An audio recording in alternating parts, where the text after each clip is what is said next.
ഒരു കടങ്കഥയായിട്ടാണ് വന്നിരിക്കുന്നത്. ഇത് നമ്മൾ കിണറ്റിൽ ഉടുപ്പൂരി ഇടണത്. ഇതാണ് ആള്. അത് ഉടുപ്പൂരി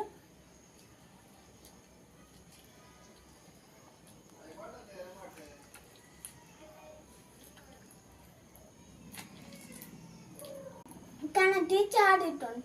ഇനി കിണറ്റിൽ വെള്ളമില്ലല്ലോ, നമുക്ക് വെള്ളം എടുക്കാൻ പോവാം. വെള്ളം കിട്ടിയിട്ടുണ്ട് ഗേൾസ്. ഇനി നമുക്ക് വെള്ളം കിണറ്റിലേക്ക് ഒഴിക്കാം.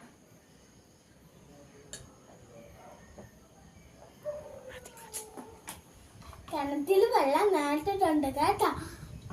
ഇപ്പൊ കിണറ്റിൽ വെള്ളം നിറഞ്ഞ് ആള് അതിന്റെ അടിയിലൊക്കെ കുഴിഞ്ഞു പോയിട്ടുണ്ട് ഗേൾസ്. Bye bye.